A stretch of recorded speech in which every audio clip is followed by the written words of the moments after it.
मेरा नाम डॉक्टर सुवर्चला है। मैं जीवा फर्टिलिटी सेंटर्स में साइंटिफिक डायरेक्टर हूँ। थायराइड जो छोटा सा भाग होता है हमारे गर्दन में, इसके ठीक से फंक्शन करने से फर्टिलिटी का संबंध क्या है, और ये अगर ओवर फंक्शन करे या अंडर फंक्शन करे, इससे क्या इनफर्टिलिटी का शिकार बन सकती है महिलाएं।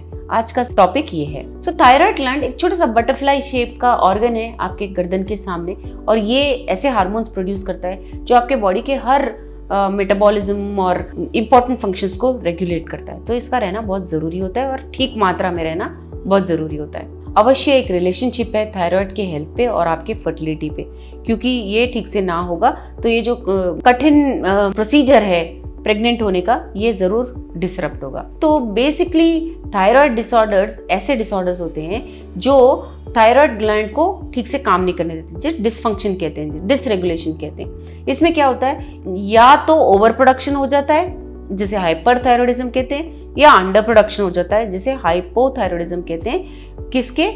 थायराइड हार्मोन्स के। कौन से हैं वो? ट्राइडोथायरोनिन या T3 एंड थायरॉक्सिन या T4। सो सबसे common cause of thyroid disease है एक ऑटो इम्यून कंडीशन जिसे कहते हैं हैशिमोटोज डिसऑर्डर। ये बहुत कॉमन है औरतों में। और एक कंडीशन है ग्रेव्स डिजीज, ये भी एक ऑटो इम्यून डिसऑर्डर है जिसे मेन इसका कॉज है हाइपरथायरॉयडिज्म, जिसमें ज़्यादा हो रहा है। सो बेसिकली ये थायराइड डिसऑर्डर्स आपकी फर्टिलिटी को कैसे अफेक्ट करते हैं, चाहे वो हाइपो हो या हाइपर हो, ये जान लीजिए कि दोनों आपके फर्टिलिटी को नेगेटिवली अफेक्ट करते हैं, क्योंकि आप प्रेग्नेंट नहीं हो पाते।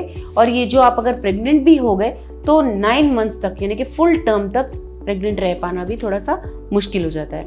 ये ऑटो इम्यून बॉडीज, एंटीबॉडीज अगर बॉडी में हो, चाहे वो हाइपर की वजह से या हाइपो की वजह से, ये आपकी फर्टिलिटी को ज़रूर कम करने की क्षमता रखता है। लेकिन अगर आपने ठीक से मैनेज नहीं किया इसे, तो आप देखोगे कि आपको एक लूटियल फेज डिफेक्ट का भी प्रॉब्लम बताया जाएगा। सो ये लूटियल फेज होता क्या है, जैसे ही अंडा रिलीज होता है तो आपके गर्भ का भी प्रिपरेशन होता रहता है, प्रोजेस्टेरॉन लेवल्स ज़्यादा होते हैं और ब्लड फ्लो बढ़ता रहता है। जब ये अंडा फर्टिलाइज हो जाता है, एम्ब्रियो बन जाता है, वो नीचे आके यूट्रस में चिपकता है। तो इस फेज को, अंडा रिलीज होने के बाद प्रेग्नेंट होने तक के फेज को लूटियल फेज कहते हैं। तो ये बहुत इंपॉर्टेंट होता है और ये बेसिकली प्रोजेस्टेरॉन लेवल्स की वजह से चल रहा होता है। सो अगर थायराइड में डिसऑर्डर्स हो और वो ठीक से पेशेंट मेडिकेशन नहीं ले रहे हो, तो ये जान लीजिए कि प्रेग्नेंट होना थोड़ा सा मुश्किल हो जाता है, क्योंकि जो एम्ब्रियो फॉर्म भी हो जाता है, ये प्रोजेस्टेरॉन नहीं होने के कारण वो ठीक से चिपक नहीं पाता। चिपक भी गया तो इनकम्प्लीट इम्प्लांटेशन, यानी कि प्रॉपर इम्प्लांटेशन नहीं होता है, जिससे मिसकैरेज हो सकता है। तो इसका आफ्टर इफेक्ट देखा गया है कि प्रेगनेंसी चाहे आ जाए, मिसकैरेज भी होना बहुत कॉमन होता है। हाइपोथायरॉयडिज्म में बेसिकली जब बहुत कम होता है तो सिम्टम्स ऐसे होते हैं कि आपके पीरियड्स जो हैं बहुत डिसरप्टेड होते हैं, यानी कि बहुत जल्दी आ जाना, लेट हो जाना, बहुत ज़्यादा होना। इसकी वजह से, यानी कि थायराइड ठीक से ना हो अगर, तो अंडा कब रिलीज हो रहा है भी वो प्रॉब्लम होता है। तो यानी कि अंडे के रिलीज होने में भी ये थायराइड अपना असर दिखाता है, या ज़्यादा या कम होने पे अंडा भी ठीक से रिलीज नहीं हो पाता। इसमें मिसकैरेज का रेट भी ज़्यादा होता है। बच्चे का प्रीमेच्योर बर्थ हो जाना, यानी कि समय से पहले बर्थ हो जाना भी बहुत ज़्यादा देखा गया है।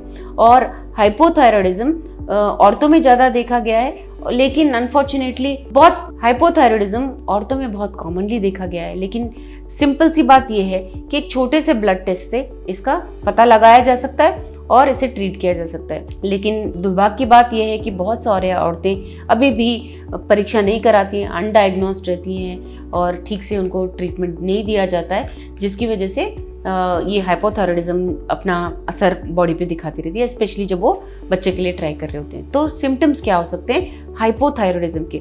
फ्रीक्वेंट या हैवी मेंस्ट्रुअल साइकिल्स, यानी कि बहुत बार आपको बहुत ज़्यादा ब्लीडिंग होना पीरियड्स के दौरान, थकावट होना, मसल्स में बहुत पेन रहना, थोड़ा सा फॉरगेटफुल रहना, यानी कि आपको कुछ याद नहीं रहना, ड्राई स्किन होना, आपके त्वचा का ड्राई और बालों का भी ड्राई हो जाना, वेट गेन ज़्यादा होना, और सबसे स्ट्रेंज बात यह है, इनफैक्ट इसका सिम्टम ये है कि आपको ज़्यादा ठंड लगना, इनटॉलरेंस टू कोल्ड, यानी कि थोड़ा भी फ्लक्चुएट होने से आपको बहुत ठंडी लगती है। हाइपरथायरॉयडिज्म में एक बहुत इंपॉर्टेंट कंडीशन है जिसका नाम है ग्रेव्स डिजीज। इसमें बेसिकली ज़्यादा ही एक्ट कर रहा है, ज़्यादा ही रिलीज हो रहा है। टू मच थायराइड हार्मोन होने की वजह से सिम्टम्स भी बहुत सीवियर हो सकते हैं, यानी कि सेम मेंस्ट्रुअल साइकिल का बिगड़ना, और अगर प्रेगनेंसी भी आए तो जल्दी टर्मिनेट होना, मिसकैरेज हो जाना और प्रीमेच्योर बर्थ होना।